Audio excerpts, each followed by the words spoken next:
Welcome back to Up Close Primetime. I'm Roy Firestone. The Tropicana Hotel in Atlantic City was the stage for a bit of baseball history. A fraternity together for the first time.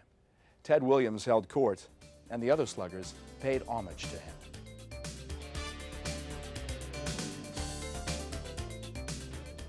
I met Ted in 1969. Everybody knows John Wayne as the Duke. And I always refer to him as the Duke because for me, he just has the great walk, a way about himself that makes you think he can be anybody's uncle or anybody's dad. And for me, I just think he's such a great guy. And then also, he happens to be the greatest hitter, missed 5 years and hit 521 home runs. So when I think of Ted Williams, I think of such a great person. Schmitty. I first admire the relationship that Ted had with the Boston fans. Because it was a lot like my relationship with the Philadelphia fans. Frank, your thoughts on the Thumper? Well, I met him in 1956, as a matter of fact, in spring training. Bertie Tavis, who played with the Boston Red Sox back a ways, took me by the hand, led me over to the Red Sox side of the field before batting practice and everything, and introduced me to Ted. And he talked hitting with me, a rookie, trying to make the ball club for an hour. I was very impressed. I just sat there like a little kid, wide-eyed and everything, and I always felt like great about that since that one day. And his love of the game, that's what I admire a lot about him. And also on the field, his command of the strike zone. My sentiments is similar to Frank Robinson. The Red Sox and Cubs trained in Arizona together in the early 50s, and I had a chance to see Ted a lot in spring training. And his love for the game was something that kind of creeped into my life, and I really appreciated that. I mean, he just loved the game and loved hitting and loved the players, loved talking about hitting and loved talking about playing the game. And I'm just so much in love with him, and I really enjoy being with him. Every time I'm with him, Ted is always giving me some good advice about life and about hitting the baseball. So, Ted, I'm just so happy to be with you tonight. Let me shake your hand. Thank you.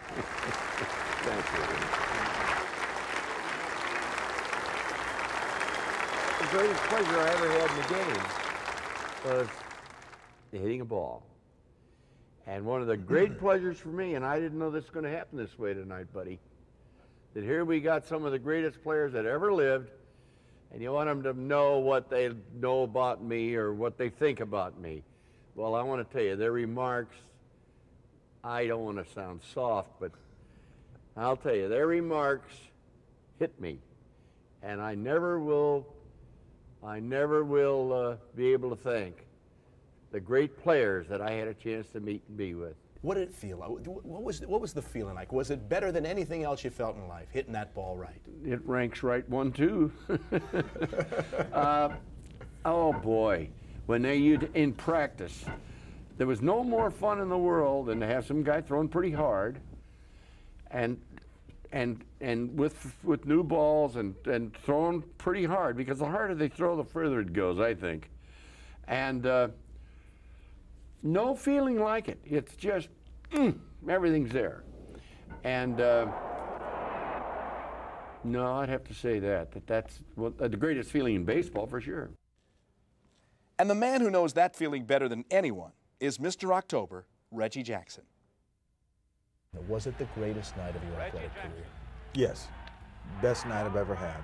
Greatest night of my athletic career is a very fitting way of saying it. I got in a groove sometime and I could put on a show. But this day, I just felt good, and for lack of a better or more sophisticated term of saying it, Roy, I had it. I just had it. He hit those 3 home runs off of 3 successive pitches. Pitches? Okay, pitches. Now, I've read a story here lately that you hit a home run the day before the last at bat. That's correct. So that makes it 4. 4 successive pitches, you had 4 home runs? Yes. And That's then I'll give you another bit of the story. The next year, 1978, opening day against the White Sox, Wilbur Wood was pitching, and the first pitch he threw me, I hit a 3-run homer. So in 5 consecutive at-bats, although it went the whole winter, I hit 5 home runs with 5 pitches. Ernie, tell the folks the story of Reggie's heroics in the World Series and how it affected you. It affected me a lot. In other words, Reggie hit the 3 home runs, and what happened to you? This was in heard this 1977. I'm sure all of you remember this. Maybe some of the youngsters don't. But for 3 solid years, I would have dreams and nightmares about being like Reggie Jackson, being a person who hit 3 home runs in the last game. It wasn't actually the last game, but Game the 6. 6th game of the World Series, and to win the game. I thought about that. I had nightmares. I woke up with sweat. And my dream was always, it was in San Francisco, Frank. I don't know why San Francisco, but I was dreaming about hitting 3 home runs and to win the World Series in San Francisco. Nightmares all the time. And when I see Reggie, I was so embarrassed to even tell him this because it was just a big part of my life because it's something I always wanted to do, to hit 3 home runs in the World Series game. Whatever you do, wherever you go the rest of your life, no matter how successful you are, no matter how accomplished you are, that will be your legacy. That moment, that night, those home runs, that's the history for Reggie. I'm thankful. I'm grateful for it. I'm proud of it.